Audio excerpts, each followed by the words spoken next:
नमस्कार। शुभ प्रभात। 19 सितंबर 2024 का दिन आपके लिए मंगलमय हो, ऐसी मेरी कामना है। 19 सितंबर 2024 को शुभ मुहूर्त कब कब है, निकृष्ट काल कब कब है, निकृष्ट काल में राहु काल का क्या समय है और दिशाशूल किस दिशा में है और इसका क्या निवारण है, ये सारी बातें इस वीडियो के माध्यम से आपको बताने जा रहा हूँ। वीडियो में शुरू से आखिरी तक बने रहिए। हो सकता है ये वीडियो आपके आज के दिन को मंगलमय बना दें। आज कृष्ण पक्ष की द्वितीय तिथि है और श्राद्ध मास का दूसरा दिन भी है। 19 सितंबर 2024 को गुरुवार का दिन है। गुरुवार के 24 घंटे का समय के हिसाब से वितरण और विवरण आगे मैं चार्ट में देने जा रहा हूं। उस चार्ट को या तो डाउनलोड कर लें या तो नोट कर लें और आज के दिन के सारे शुभ कार्य और नए कार्य इसी चार्ट के अनुसार करें। अपने दिन को भी सफल बनावें, अपने सारे शुभ कार्यों और नए कार्यों को भी सफल बनावें। आज मास के कृष्ण पक्ष की द्वितीय तिथि है। मेरा चार्ट काल को 5 भागों में बांटा हुआ है। महेंद्र काल, अमृत काल, बक्र काल, शून्य काल और राहु काल। महेंद्र काल और अमृत काल सबसे अच्छा समय महेंद्र काल है। इसके बाद में फिर अमृत काल है, इसके बाद में बक्र काल है। शून्य काल और राहु काल निकृष्ट काल हैं। ये दोनों काल समय में कोई भी शुभ कार्य या नया कार्य नहीं करना चाहिए। अगर आपने शून्य काल और राहु काल में कोई नया कार्य या शुभ कार्य किया है तो उसके सफल होने के चांसेस बहुत कम है, यानी शून्य है। आज के दिन राहु काल 1:30 बजे दोपहर से 3 बजे तक है और फिर 3:30 बजे शाम से 4 बजे शाम तक है। राहु काल फ्लोटिंग काल है। ये महेंद्र काल, अमृत काल, बक्र काल और शून्य काल में भी पड़ सकता है। अगर ये महेंद्र काल या अमृत काल में पड़ता है या बक्र काल में पड़ता है तो इस समय हमें कोई भी कार्य शुरू नहीं करना है। इसके पहले अगर हमने कोई कार्य शुरू किया है तो कोई प्रॉब्लम नहीं है। शून्य काल 6:48 सुबेरे से शुरू होके 8:24 सुबेरे तक है। फिर शाम को 6 बजे से शुरू होके 7:36 शाम तक है। फिर 9:12 रात से शुरू होकर रात के 10 बजे तक है। फिर रात 12 बजे के बाद में 2:48 से शुरू होकर 3:36 सुबेरे तक है। बक्र काल का मतलब टेढ़ा काल। टेढ़ा काल के नाम से ही लगता है कि कुछ दिक्कत। तो दोस्तों, कहा यह जाता है कि बक्र काल में अगर आपने कोई कार्य शुरू किया है तो मूड तो हो जाता है, लेकिन बहुत ही ज़्यादा दिक्कतों और परेशानियों के बाद में। तो अगर बहुत आवश्यक न हो तो बक्र काल में काम शुरू न करें तो बेहतर होगा। अगर किसी वजह से शुरू भी करना पड़ता है तो युवा और प्रौढ़ के समय को चुनेंगे तो थोड़ी दिक्कतें कम हो जाएंगी।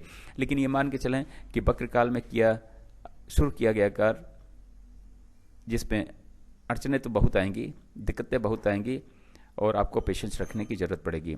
तो बक्र काल 8:24 सुबेरे से शुरू होकर 10:48 सुबेरे तक है। फिर दोपहर 12:24 से शुरू होकर 1:12 दोपहर तक है। फिर 1:12 से शुरू होकर 2:48 तक है शाम तक।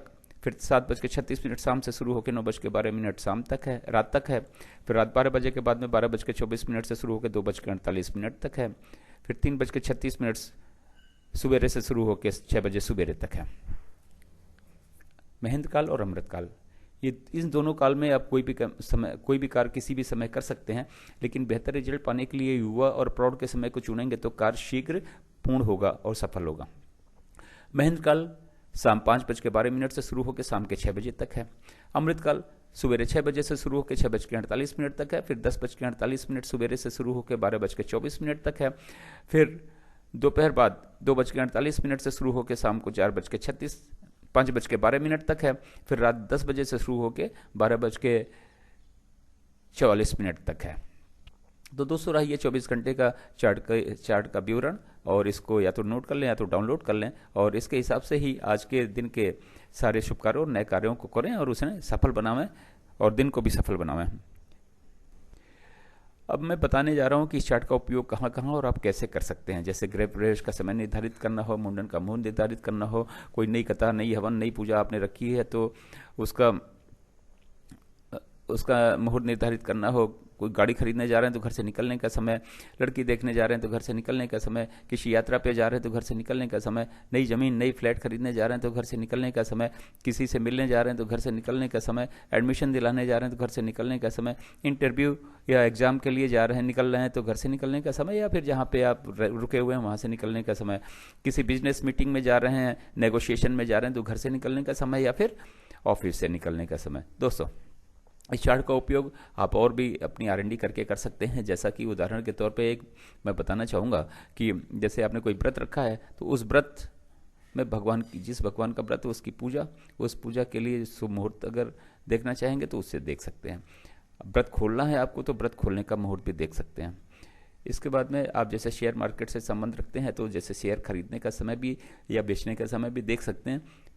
अगर ये सूट करता है तो आप आगे इसे जारी भी रख सकते हैं।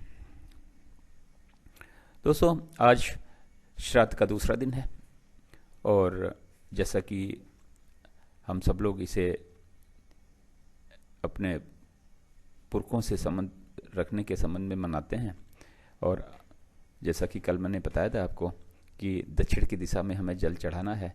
एक हाथ में चावल और काला तिल लेना है और उस पर उस पानी को धीरे धीरे गिराना है, और ये गिराते समय ये बोलना है कि हमारे पुरखे जहाँ पे भी हों सुखी रहें, खुश रहें, और वहाँ से हमें आशीर्वाद प्रदान करें कि हमारे रुके हुए सारे कार्य हो जाएं, और हमको ऐसा आशीर्वाद दें कि हमें ज़िंदगी में कोई कष्ट न उठाना पड़े।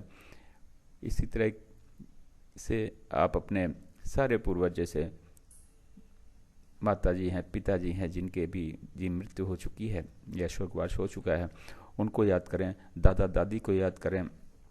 अपने घर के जो भी और भी लोग हैं, दादा परदादा अगर आपके समय में रहे हों उनको याद करें, और नहीं भी रहे तब भी याद करें।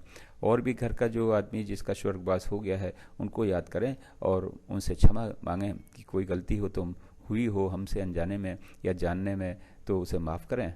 और भोजन तो आप जो भी आपका बनेगा, जो भी इन लोगों को पसंद है वो भोजन तो आप एक एक दिन करके बनाएंगे ही, और उनको जब आप भोजन ग्रहण करें, सुबह का नाश्ता ग्रहण करें, तो उनको भी सबसे पहले जाके उस नाश्ता को प्रदान करें। जो चिड़िया वगैरह जो खाएंगी तो अच्छा रहता है। तो दोस्तों, ये सब तो आप करते ही होंगे, ये केवल जानकारी के लिए थोड़ा सा मैंने बताने की कोशिश की। दोस्तों, बात करते हैं दिशाशूल की। गुरुवार का दिन है, दक्षिण और दक्षिण पूर्व की दिशा में दिशाशूल है। घर से दही खाने के बाद निकलें, लेकिन दिन होता है 24 घंटे का, सुबह 6 बजे से लेकर अगले दिन 6 बजे तक। इस 24 घंटे में आप कहीं जाके वापस आ जाते हैं तो दिशाशूल का कोई दोष नहीं है। अगर किसी वजह से नहीं आ पाते हैं, रुकना पड़ता है, तो दही खाने के बाद घर से निकलें, लेकिन पीछे दिए गए चार्ट का उपयोग करें। उस चार्ट का उपयोग निश्चित रूप से करना ही है आपको, और अपनी यात्रा को भी सफल बनावें और अपने दिशाशूल के दोष को भी समाप्त करें। वीडियो देखने के लिए धन्यवाद। वीडियो पसंद आए तो लाइक करें, दोस्तों को शेयर करें। अगर चैनल पर नए हैं तो सब्सक्राइब करें। अगर आपने सब्सक्राइब कर रखा है तो बेल आइकन को ऑन कर दें, ताकि अगला वीडियो जब मैं डालूं तो नोटिफिकेशन आपको मिल जाए और वीडियो देख के आप कुछ फ़ायदा उठा सकें और अपने दिन को सफल बना सकें।